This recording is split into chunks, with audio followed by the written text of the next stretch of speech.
EducaPod, o podcast do Estúdio Federal no ar.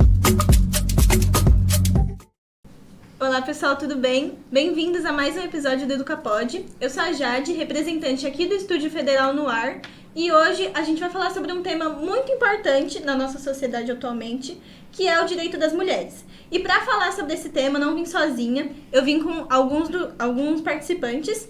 Um deles é o Peterson, aluno de licenciatura em Química aqui do Instituto Federal. A Silene, aluna do EJA, aqui no Instituto Federal também.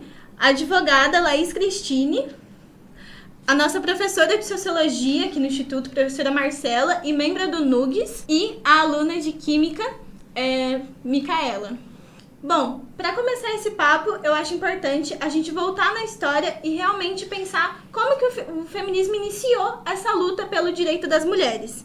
Como que foi as principais contribuições e como que realmente o direito das mulheres se desenvolveram até os dias de hoje e como que foi realmente essa luta? Bom, gente, eu posso começar aqui nossa conversa, assim, acho que essa é uma pergunta difícil, né, da gente responder, porque significa resumir aí séculos de história, né? O feminismo, a gente poderia dizer, de uma maneira muito geral, né, que ele é um movimento social e político de mulheres que está concentrado em abordagens, né, das problemáticas sociais, culturais, econômicas, morais, jurídicas, enfim, das mulheres, que afetam as mulheres, né? Então, enquanto luta política social, ela é um movimento que luta pelos direitos das mulheres. E aí, historicamente, isso remonta lá na Revolução Francesa, né? Quando a gente tem a primeira Declaração Universal dos Direitos do Homem e do Cidadão. E aí a gente vai ter uma mulher daquela época, que é Olympe de Gouges, que vai propor a elaboração de uma Declaração dos Direitos da Mulher. E essa mulher, ela termina guilhotinada, né? E esse histórico de conquista dos direitos das mulheres, ele começa aí, né, porque a noção de direito, como a gente conhece hoje, de direitos constitucionais, ela começa aí nesse movimento histórico. E aí a gente tem uma longa história, né? Acho que o exemplo mais lembrado é o das sufragistas, pensando em contribuições. Primeiro a gente lembra das sufragistas inglesas, né? Mas a gente também teve esse movimento aqui no Brasil, acho que é importante a gente sempre pensar no Brasil, numa primeira onda de feminismo aqui no Brasil, que se inicia ali com a Berta Lutz, nos anos 20, ali um pouco antes, na década de 10, na década de 20, e a gente tem uma atuação muito forte dos movimentos de mulheres aqui no Brasil a partir de 1975, né, já no final da ditadura militar, quando a gente vai ter os movimentos de mulheres pela anistia, e depois nos anos 80, um movimento de mulheres muito importante, né, que vai desembocar em uma série de conquistas constitucionais, inclusive, com relação aos direitos das mulheres. Eu gostaria de complementar a respeito do sufrágio feminino, quando em 1910 as mulheres ainda não podiam votar. E foi criado o primeiro partido político feminino. Então, em 1910, foi criado o primeiro partido político feminino no Brasil, e eles ficaram 22 anos, apenas em 1932, que as mulheres adquiriram o direito ao voto. Então, primeiro foi falado sobre política, primeiro foi falado sobre o direito que queria ser conquistado, o movimento para que isso fosse conquistado, e demorou mais de 20 anos para que isso fosse realmente saísse do papel, saísse das rodas de conversa e passasse a valer como voto feminino. E complementando assim a resposta da pergunta, quando a gente fala sobre feminismo, muitas pessoas acreditam que o feminismo é o contrário do machismo, que o feminismo ele vem numa interposição contrária ao machismo, só que não, porque o machismo ele é a crença de que os homens são superiores às mulheres. É a crença masculina que há uma superioridade masculina sobre as mulheres. Já o feminismo não. O feminismo é uma luta por direitos iguais, é uma luta por igualdade. Então, nenhum movimento, nenhuma ação feminista, ela se coloca acima dos homens. Fala, nós somos muito melhores, nós precisamos ter mais. Não, na verdade, o feminismo ele busca igualdade. E o machismo, ele busca superioridade. Então, tem uma frase do Cortella que é muito boa, que ele fala assim, o feminismo não é ao contrário do machismo, porque o contrário do machismo é a inteligência. Então, eu achei importante falar disso. Queria só acrescentar uma coisa, assim, que eu acho que é uma característica particular do feminismo enquanto movimento social. Então, ele articula uma produção teórica, né? Então, a gente tem uma produção teórica feminista vinculada a esse movimento social. Então, ele articula teoria e prática. E aí, acho que é importante a gente falar também que existem muitos tipos de feminismo, né? Que sempre que a gente fala em feminismo, acho que é importante a gente pensar no plural, né? Que são muitos feminismos que vão ter linhas teóricas diferentes, abordagens diferentes, ações diferentes, né? Como, por exemplo, os feminismos que estão pensando as realidades específicas das mulheres negras, né? Sim. Que é um recorte importantíssimo aqui no Brasil. Inclusive, eu trouxe aqui para vocês os gráficos sobre os feminicídios no Brasil e os feminicídios cometidos contra mulheres negras são muito maiores do que contra mulheres brancas. Então, eu vou deixar com vocês os dados para vocês colocarem, né, para o pessoal acessar. Mas existem gráficos que demonstram tanto a raça quanto a faixa etária, o número de filhos e principalmente a condição social dessa mulher que é vítima do feminicídio. Achei muito importante vocês terem entrado nesse lado de que o feminismo ele tem realmente vários lados, de que ele tem várias ações, pra gente realmente começar a falar de como que o feminismo ele desenvolveu ao decorrer dos anos, né? O que ele trouxe pra gente, o que ele ainda pode trazer. Então, como que ele pode ajudar em mulheres em situação de vulnerabilidade, principalmente quando a gente fala de educação, de políticas públicas, estereótipos de gênero, que é algo que é muito recorrente atualmente. Eu queria saber se a gente consegue entrar nesse assunto.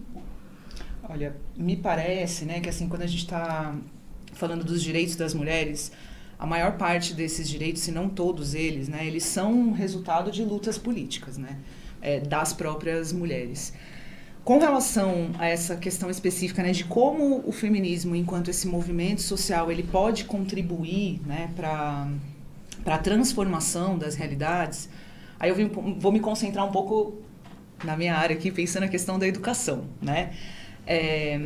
Os movimentos sociais, eles têm um caráter educativo por si só, né? De uma educação não formal, assim, porque eles nos ensinam uma série de práticas de solidariedade, de estudos coletivos, de organização política e etc, né? E o feminismo já tem esse caráter de união entre teoria e prática, esse aspecto educativo dentro dos movimentos feministas, ele é bastante importante, né?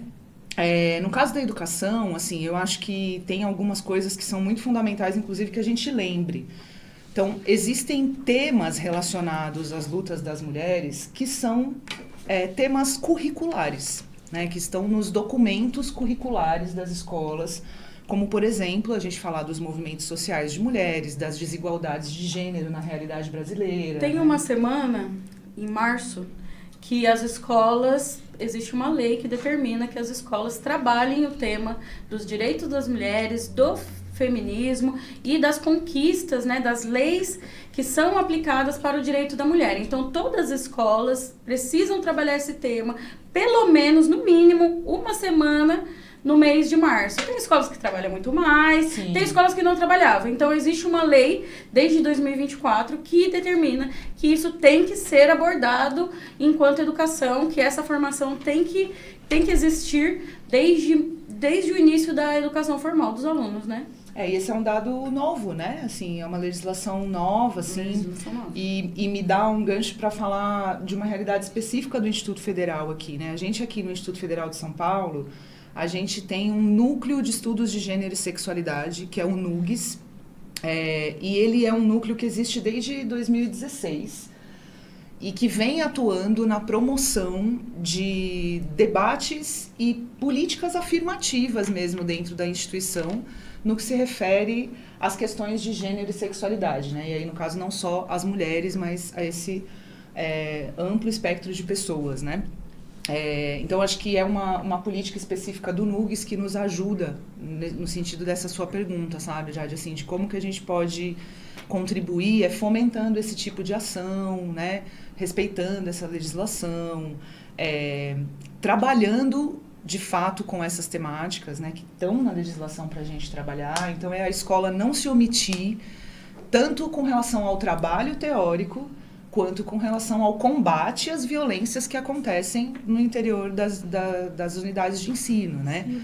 Que não estão separadas da sociedade e que, eventualmente, essas violências de gênero podem aparecer e certamente aparecem. Então, é muito importante que a escola tenha um fluxo muito bem determinado de protocolos a serem seguidos no caso dessas violências, né? Eu gostaria de acrescentar que aqui no próprio Instituto, no mês de março desse ano, a gente teve um evento em homenagem ao Dia Internacional da Mulher, a qual passou vários curtas extremamente importantes.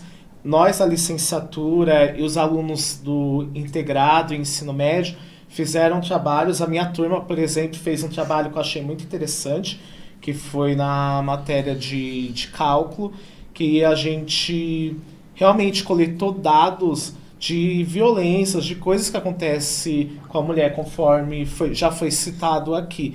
E é muito legal que quando você coloca isso na massa, de você realmente fazer o mapa, usar a questão de circunferência, fazer tudo direitinho, você vê que os números são muito maiores do que a gente imagina. E as violências, querendo ou não, elas estão no nosso lado. E muitas das vezes a gente não percebe e não sabe como proteger as mulheres importantes na nossa vida. Sim, e um outro aspecto também importante sobre como o feminismo atua, né, olhando pelo lado mais político e tudo mais, a gente consegue ver como concretamente, materialmente, o movimento feminista conseguiu barrar as tentativas de passar um projeto de lei que era uma regressão aos direitos reprodutivos da mulher que teve nos anos, né, passados e tudo mais, né? O que a gente chama de PL do estrupo, realmente, que acabava com os direitos reprodutivos das mulheres e que realmente não passou pra frente por conta que as feministas, o movimento feminista foi lá pra rua e realmente, com movimentação popular, conseguiu mudar essa realidade, né? Então, acho que isso, como o feminismo pode atuar de forma concreta, é realmente muito importante também pensar nesse aspecto político, de como realmente as mulheres organizadas em movimentos e tudo mais, e como a própria Marcela falou, nessa luta política, realmente, né, nesse caráter formativo que o feminismo também tem, como a gente consegue realmente mudar a nossa realidade política, né? E eu acredito também que só o coletivo consegue fazer isso, né? Então, por isso, um caráter muito importante do feminismo é realmente essa junção de mulheres para a gente conseguir realmente fazer essa luta, né? Então, um caráter muito importante aí para se lembrar. Achei muito interessante isso que você falou, Mica, principalmente da parte realmente do dever político. A gente sabe que tem algumas instituições que atuam nessa luta do feminismo, realmente com o direito das mulheres, lutando para que isso aconteça, e a gente sabe que uma dessas instituições é o projeto do Olga Benário. Eu queria saber se você consegue falar um pouco pra gente de o que o projeto Olga Benário o que ele traz das mulheres realmente e como que eles fazem essa ação acontecer. Claro, com certeza. Bom, basicamente, o movimento de mulheres Olga Benário é um movimento feminista, né? É um movimento feminista marxista. Então, ele basicamente, utilizando o método do materialismo histórico dialético, né? Ele analisa a nossa sociedade e a situação da mulher trabalhadora na nossa sociedade a partir das relações de produção, né? A partir das relações econômicas e tudo mais, a partir de como a sociedade se organiza nesse sistema capitalista, né? Então, a gente percebe que na nossa sociedade as mulheres estão muito desgastadas, porque elas têm que trabalhar em escala 6x1, têm que trabalhar muito, muito, muito, e receber um salário menor do que o dos homens, né? Porque a gente vê que é uma injustiça e que a gente vem lutando há muitos anos para realmente mudar essa disparidade, mas que é uma realidade ainda, né? A gente vê que, principalmente na questão das mulheres negras, tem uma disparidade de salarial muito grande, né? Entre mulheres negras e homens brancos, por exemplo, né? Você falar na dupla jornada, né? Exatamente. Que as mulheres enfrentam, que além de condições de trabalho diferentes, né, elas lidam constantemente com a dupla jornada, principalmente mães solo, sim, mulheres em situação de vulnerabilidade. Então, além do trabalho, elas têm um outro trabalho que é 24 horas em casa, com os Exatamente. filhos, com o cuidado com a casa as outras questões, né? Uhum. E muitas vezes as empresas, né, para que elas trabalham e tudo mais, não acabam dando realmente os auxílios necessários, né? Como, por exemplo, né, o tempo quando a mulher tem um filho depois, né, para ela Licença maternidade. licença maternidade, exatamente. Maternidade. Ela não dá realmente ali o apoio ao creche e tudo mais. E como que uma mulher vai trabalhar numa escala 6x1, tendo que cuidar da criança ali também, né? Tendo que cuidar da casa, né? Porque a gente vê que a sociedade impõe todos esses valores sobre a mulher exclusivamente. Então a gente consegue ver que realmente o trabalho da mulher acaba sendo cada vez mais valorizado realmente para valorizar, para colocar lucro para uma elite. Sim. Então, o movimento agabenário, ele justamente faz essa avaliação da sociedade, que a situação da mulher tá muito complicada justamente por essa relação desigual, né, do patriarcado, né, de realmente impor tudo isso sobre a mulher, né. Então, basicamente, e para lutar contra isso, né, o movimento agabenário acredita que só com uma luta organizada, de mulheres organizadas, mulheres trabalhadoras organizadas, que a gente vai conseguir realmente emancipar a nossa classe, que a gente vai conseguir realmente mudar realmente nossa realidade para não ter mais a exploração da mulher pelo homem, né. Então, E só em 2023 que foi publicada, né, aprovada a lei da igualdade salarial. Antes de 2023, existia uma disparidade muito grande em relação aos salários dos homens e das mulheres que exerciam as mesmas funções nas mesmas empresas em situações iguais. Então, a partir de 2023, graças ao projeto e também ao movimento feminista como um todo, foi publicada e já está valendo, né, a lei que determina que homens e mulheres têm que ter o salário igual quando exercem atividades iguais nas mesmas condições. sim. E basicamente, né, respondendo a pergunta, o que o movimento agabenário faz realmente, né, para lutar contra essas desigualdades e tudo mais, ele, acho que para começar, né, do mais simples para o mais complexo, o movimento agabenário, ele organiza, né, as manifestações, que a gente estava falando agora há pouco e tudo mais. Ele também tem um projeto do Olga na Escola, que algumas escolas, principalmente estaduais e tudo mais, o agabenário, ele vai ali com a direção e tudo mais, e ele faz assembleias plenárias e tudo mais. Teve aqui no IFE, inclusive, alguns anos atrás, que a gente lê realmente a Cartilha Verde, que é uma cartilha contra a violência de gênero nas escolas e tudo mais. Então a gente tem o agabenário tenta ter esse caráter formativo também.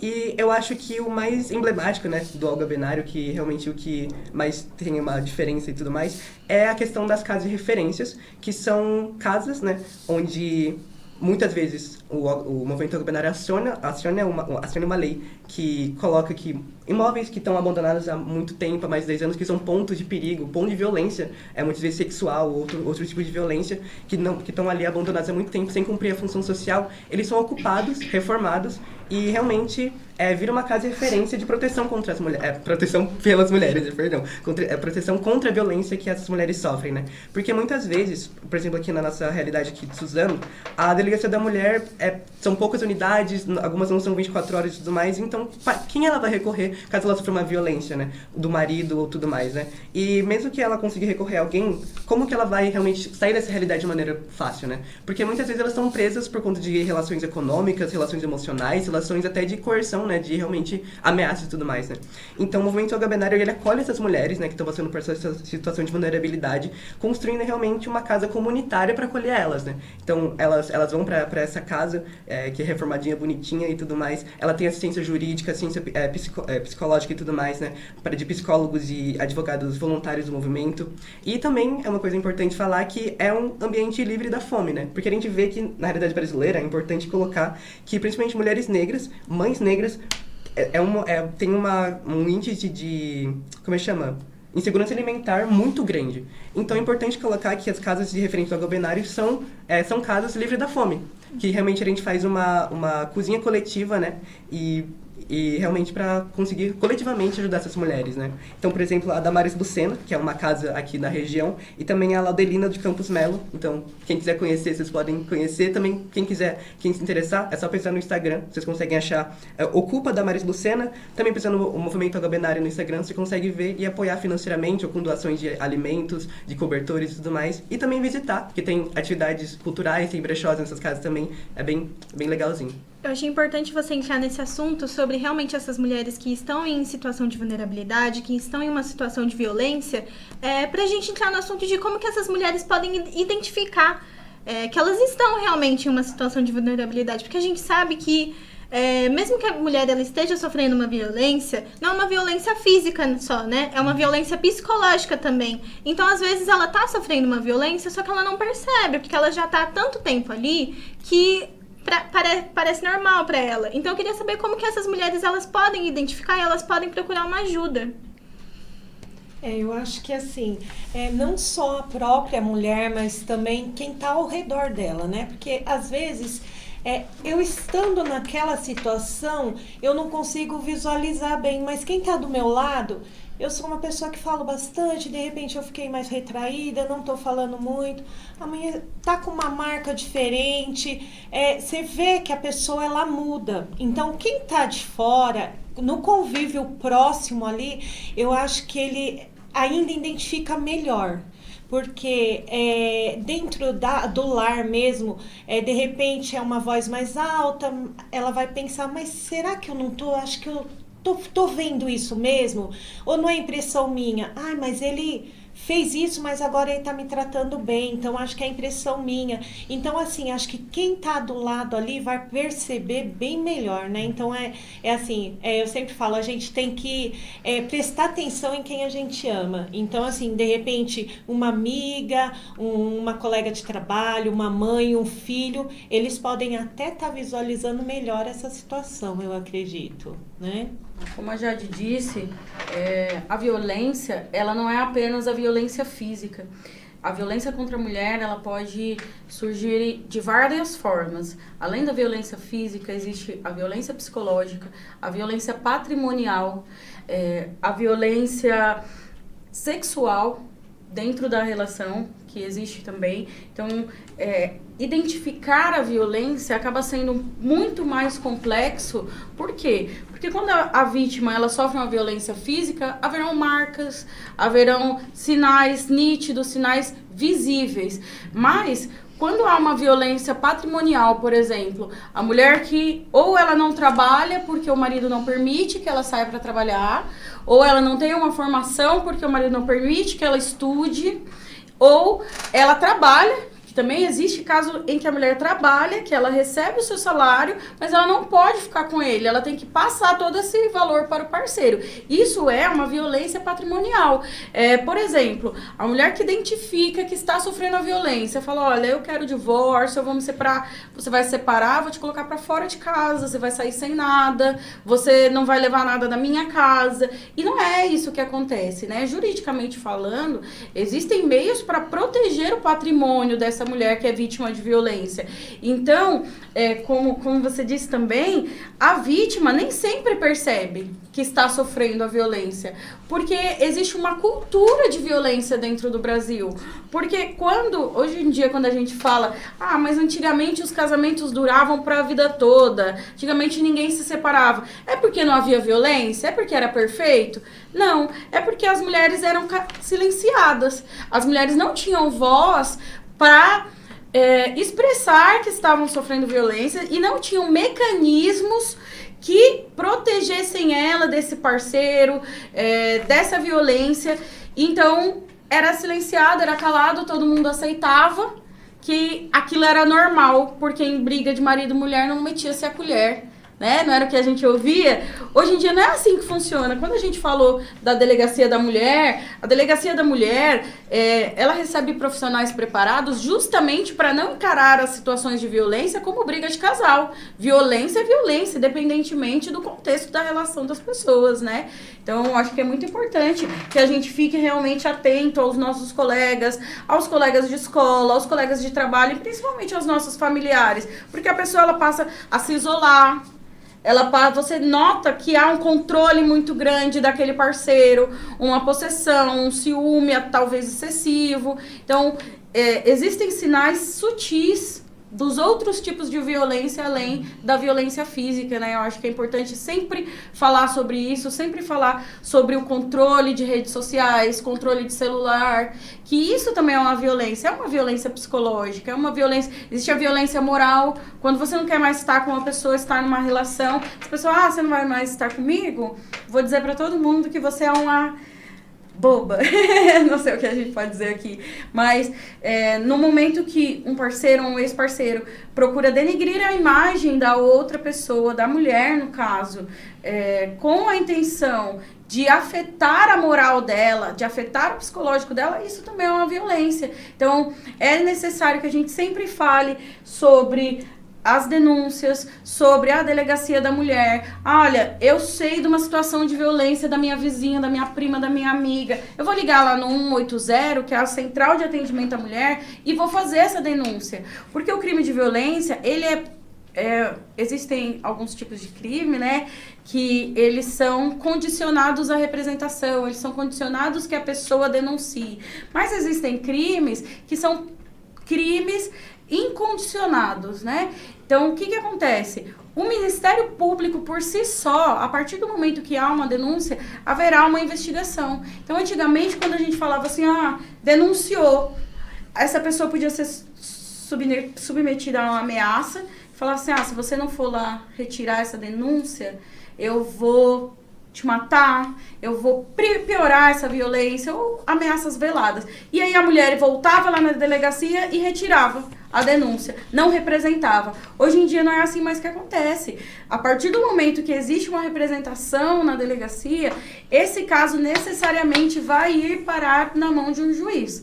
Então, lá na frente do juiz, a mulher pode ou não declinar dessa representação, mas o juiz vai ter a sensibilidade de saber se ela está sendo coagida, se ela está sendo ameaçada, porque antes, através de ameaças, os agressores conseguiam que as denúncias fossem retiradas, e aí a mulher acabava voltando para a situação de agressão, e é onde a gente via muitos casos dos feminicídios, que ela voltava ali, denunciou, mas voltou e foi morta, porque ela foi obrigada a retirar a queixa.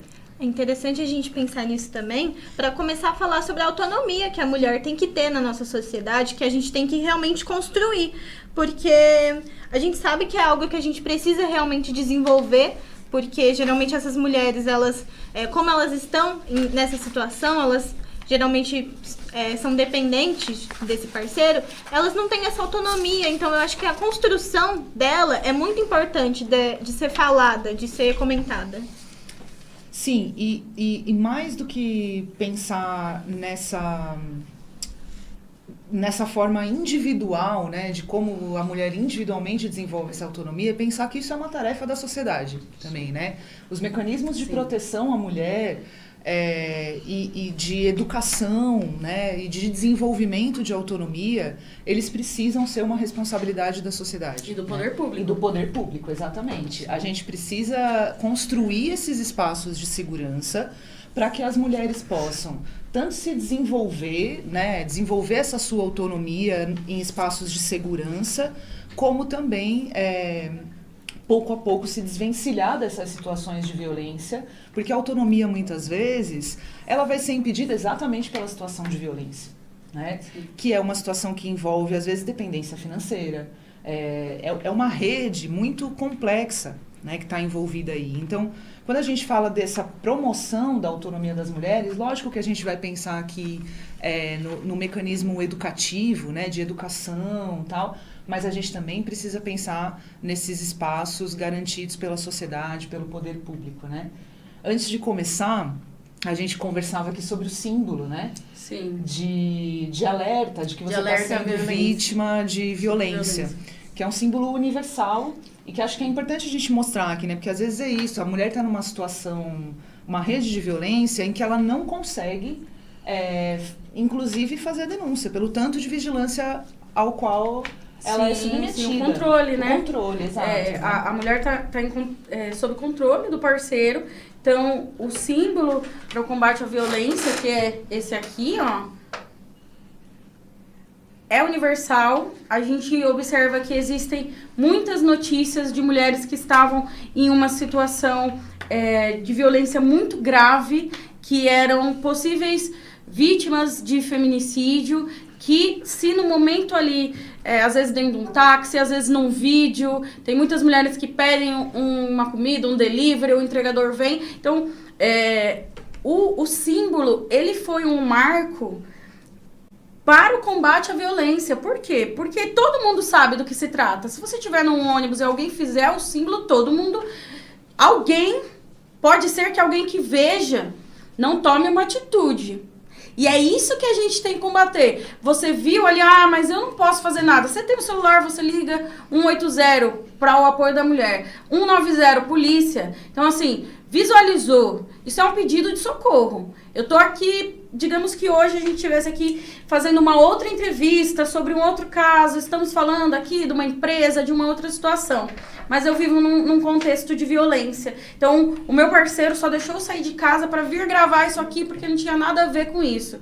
Tá ali de fora vigiando. Então, no momento que eu consigo, eu faço aqui o símbolo, olha. Quem tá perto, alguém vai identificar, alguém vai passar. Então, é muito importante que a gente fale tanto sobre a divulgação, quanto sobre as atitudes que a gente pode tomar para ajudar essa pessoa. Porque não adianta só a pessoa fazer o pedido de socorro. A gente precisa identificar esse pedido e dar seguimento. Mas eu não posso ir lá encarar o marido dela que tá batendo nela. Não, eu não posso. Mas eu posso pegar o meu telefone e ligar 180, falar onde esse casal tá, explicar, fazer, né? Tentar ajudar, procurar promover para que não haja mais situações de violência, ou para que depois essa mulher não retorne e seja mais um número aqui na estatística do feminicídio. E isso é buscar essa responsabilização da sociedade, da comunidade. Com certeza. Né? É uma forma. Uma coisa que é interessante a gente falar também, principalmente entrando nesse assunto da comunidade, da sociedade, a professora Marcela entrou no assunto de que a autonomia a gente realmente tem que construir como sociedade, né? E uma coisa que foi construída na sociedade mesmo, que foi implementada, são os estereótipos de gênero. Então, é uma coisa que é muito interessante a gente comentar, porque é algo que tem que ser desconstruído, né? Os estereótipos. Os estereótipos que tem sobre as mulheres. Então, a gente sabe que a autonomia que as mulheres elas têm que construir, que a gente tem que ajudar como sociedade, ela geralmente é influenciada, né? Ela é prejudicada por esses estereótipos também. Sim, gente, são muitos, né? Se a gente fosse fazer uma lista... Fazer uma rodada aqui, cada um fala um, depois a gente volta. Né? Assim, são muitos estereótipos assim, que circulam sobre ser mulher na nossa sociedade, né? Alguns muito antigos, inclusive, e que estão aí resistindo ao tempo, né? Eu vou destacar, para fazer essa fala circular aqui, aqueles ligados a uma espécie de essencialização da mulher mesmo, muitas vezes uma essencialização vinculada ao caráter biológico, inclusive, né, o que do ponto de vista das ciências humanas é um grande erro, né, que quando a gente pensa comportamento social, a gente pensa em construção da cultura, como você estava mencionando, né, Jade? Como, por exemplo, o estereótipo de que as mulheres teriam algum talento natural, né? Alguma habilidade natural para as tarefas de cuidado, enquanto os homens não teriam essa habilidade, por exemplo. Acho que esse é um estereótipo que tem muitas consequências, né? Inclusive no mercado de trabalho. Micaela mencionou, né? Vocês mencionaram isso. Acho que tem muitas consequências, assim, que é muito aprisionador também. Eu acho que um dos principais estereótipos que é sobre o mercado de trabalho, mas é o contrário. É o estereótipo que a mulher deve priorizar o lar, a família, ao invés da carreira. Então, espera-se que uma mulher trabalhe como se não tivesse família, como se não tivesse casa, nem filho, nem nada. E que ela crie os filhos e cuide da casa como se não trabalhasse. Exato. Então, como faz, né? Como faz, a conta não fecha. Então, eu acho que esse estereótipo que, olha, se tá dando atenção pra carreira, tá deixando a família de lado, você deveria priorizar a sua família, a sua casa. Eu acho que é um dos principais e que causa muito sofrimento, porque existe uma cobrança particular, uma cobrança interna, porque você acha que você não eu consegui uma promoção no meu cargo, me formei na faculdade, tô conseguindo alcançar, mas sempre vem alguém, mas e aí, quando que você vai ter filho? Mas e aí, não vai casar, não? Então, essa cobrança existe muito mais pro lado feminino, para as mulheres, do que para os homens. Nenhum homem, diretor de uma empresa, é questionado com quem o filho dele tá para ele ir trabalhar. Sim. Não existe nenhum homem que vai fazer uma entrevista de emprego e o entrevistador pergunta para ele, mas se seu filho ficar doente, você vai faltar?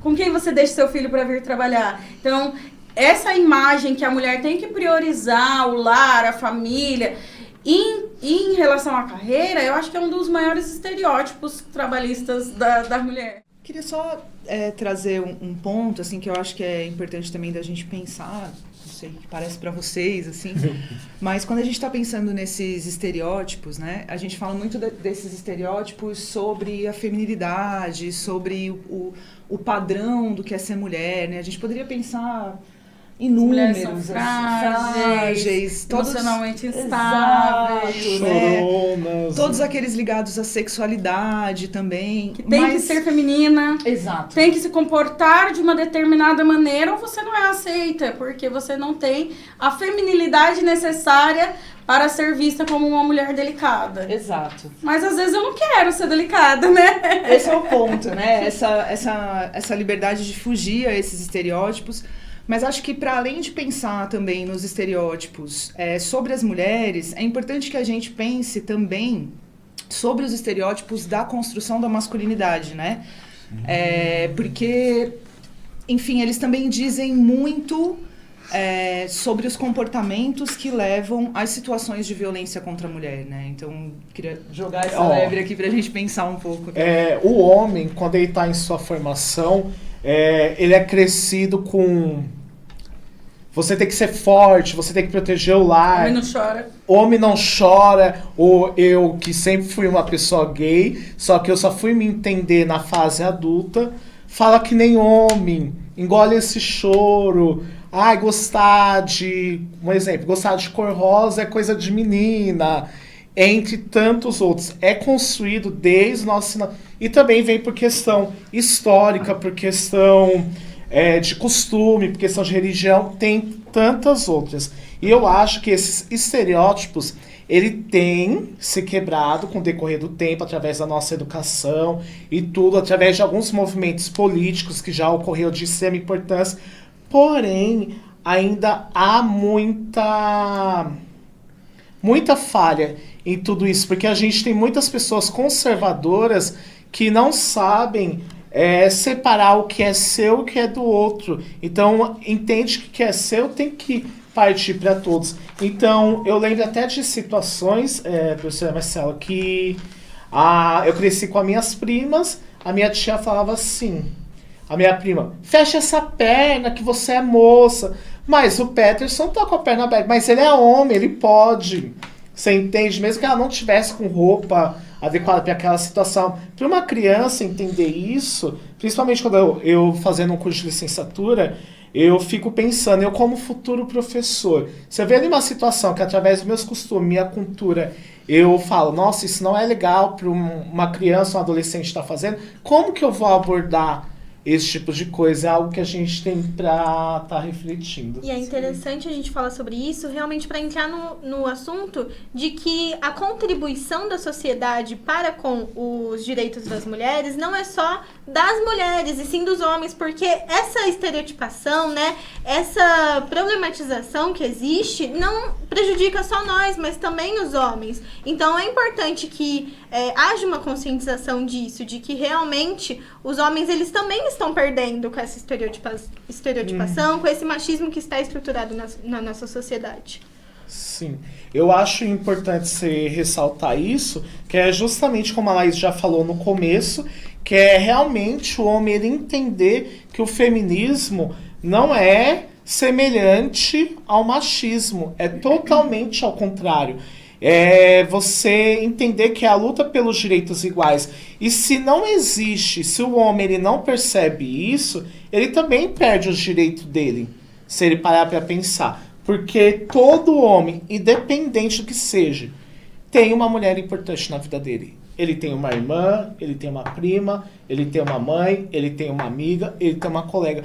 Não tem homem que é homem isento total de mulher. E nós, como homens, a gente pode levantar a bandeira do feminismo, não com aquilo que muitas pessoas falam, homem feminista, que não sei o quê.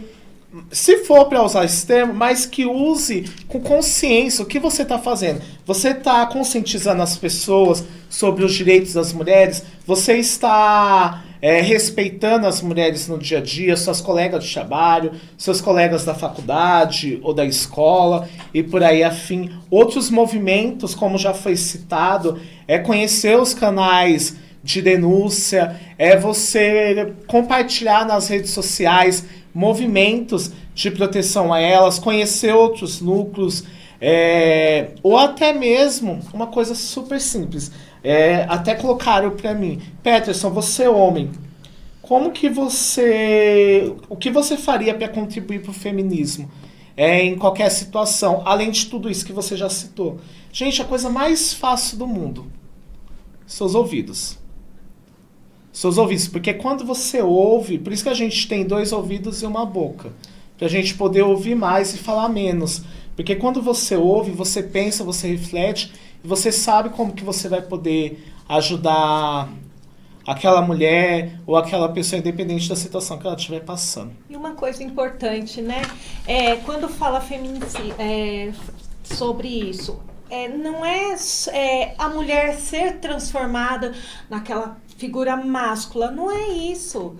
A mulher, ela não quer deixar de ser mulher, ela não quer deixar de ser mãe, ela não quer deixar de ser amiga, de amar, de ser amada. Não é isso que ela quer sim ter tudo isso que nós tínhamos antigamente, só que hoje a gente quer trabalhar, a gente quer oferecer mais. Hoje a gente consegue trabalhar, cuidar de uma casa, como um homem também. Hoje a família mudou, né? Hoje tem pais que trabalham, casais que trabalham fora, o pai cuida do filho, a mãe está trabalhando e vice-versa. Então, assim, eu acho que o importante é o respeito pela mulher, respeitar o que ela quer. Ela quer ser feminina, ela quer ficar em casa, cuidar, lavar, passar. Ótimo, ela quer trabalhar, quer ter a vida dela lá fora, quer contratar uma babá e deixar a babá lá. Ótimo, então é o respeito pela mulher. Eu acho que é isso que toda mulher quer. Acho que não é sobre uma inversão de papéis, uma inversão de lugares. Sim. É uma possibilidade de ocupar todos os lugares. Então, eu não quero inverter, não quero tomar o lugar dos homens. Não. O feminismo não é sobre isso. É sobre quando eu quiser estar em qualquer situação que um homem possa estar, que eu não seja barrada ou que não seja proibida pelo fato de ser mulher. Então, é sobre ocupar os espaços e não trocar de papéis, né? O direito de um acaba quando começa o direito do outro. Então é isso que a gente tem que pensar. Quando que vai acabar o direito daquele e começar o meu? E criar essa discussão, né, em todos os âmbitos. É bom a gente falar também, entrando nesse assunto realmente, a lei de identidade de gênero, ela afeta na vida das mulheres trans. Quais são os seus impactos realmente no cotidiano dessas mulheres? Acho que eu posso dar meus 2 centavos sobre esse assunto como uma pessoa transgênero, né? E, bom, acho que basicamente, para começar, todas essas políticas públicas para amparar as pessoas transgêneras é muito importante como realmente uma reafirmação da identidade dessas pessoas trans, né, e tudo mais, né? Tanto de uma questão, né, de conseguir mudar o nome civil, colocar o nome social para substituir o nome do registro ali no CPF, no RG e tudo mais, é uma questão muito importante. Tanto a questão da mudança, né, do gênero na certidão de nascimento, tanto que é uma conquista recente, essa luta política. Inclusive, esse ano saiu agora oficialmente que pessoas não binárias conseguem colocar como não binários no sexo de nascença, né? Inclusive, é uma problemática, sexo de nascença ainda está na certidão de nascimento e não gênero, que seria mais adequado, mas enfim, um papo muito mais longo e tudo mais, né? Uhum. Mas todas essas políticas públicas afetam muito na vida de pessoas trans, né?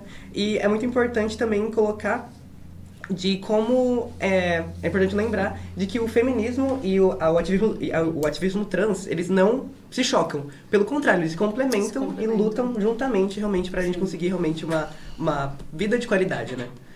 Sim, tem um decreto, ele é de 2016, eu até anotei aqui, decreto 8.727, que garantiu o uso do nome social e o reconhecimento da identidade de gênero nos documentos e, além de garantir dignidade, cidadania, etc., a partir desse decreto, houve a implementação até de cotas para concursos, para empregos públicos. Então, o que a lei e as políticas públicas direcionadas, elas geram? Ela reduz a marginalização da pessoa trans.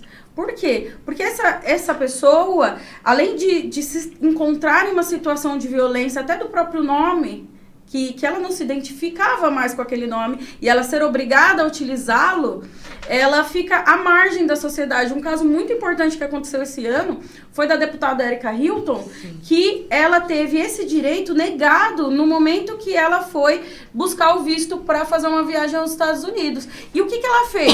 Ela entrou com uma denúncia na Corte Internacional. O que é a Corte Internacional? É o que garante que os direitos humanos, principalmente, vão ser respeitados nos países e em outros países em relação às vítimas.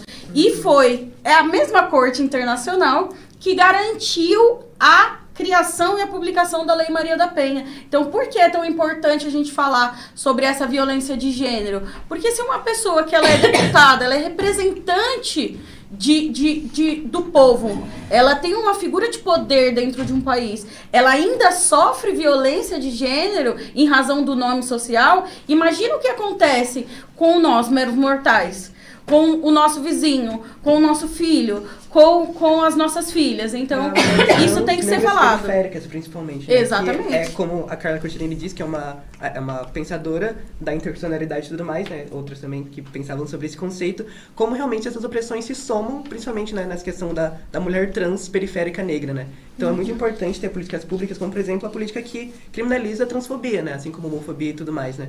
Então realmente é muito importante para que essas pessoas sobrevivam, né? Uma coisa que eu não me conformo é que um gay, uma pessoa dentro da nossa comunidade LGBTQIAPN+, seja transfóbica, ou seja... Reproduza o discurso de ódio. Exato, de qualquer maneira. E ela não respeite, porque ela tá cavando a sua própria cova. Ela tá indo contra ela mesma. Porque o mesmo direito que protege e dá direito e as lutas contra a transfobia é contra a homofobia, é contra a igualdade de gênero, o direito de trabalhar, o direito de estudar, igualdade racial e muitos outros. Então é algo para a gente refletir, que nós vivemos em sociedade e a gente não vive sozinho. E da mesma forma que a mulher, ela também não consegue sair de uma violência sozinha, ela precisa de outras pessoas. E as mulheres trans ou LGBTQIAPN+, também precisam de outras pessoas para que possam sair de situações de violência. Bom, pessoal, o papo ele ficou muito interessante, só que se a gente fosse falar sobre tudo que tem, a gente ficaria conversando aqui por horas e não falaria tudo, porque esse assunto ele é dividido em muitas partes, realmente ele não tem um fim, ele é construído. Eu queria agradecer a participação de todos os nossos convidados, porque vocês foram essenciais para o nosso papo de hoje. E queria agradecer também a todas as pessoas que ouviram a gente até agora. E pedir para vocês também que vocês sigam, curtam e compartilhem. Muito obrigado a atenção de vocês até agora e até o próximo episódio do EducaPod. Aê! Na frente.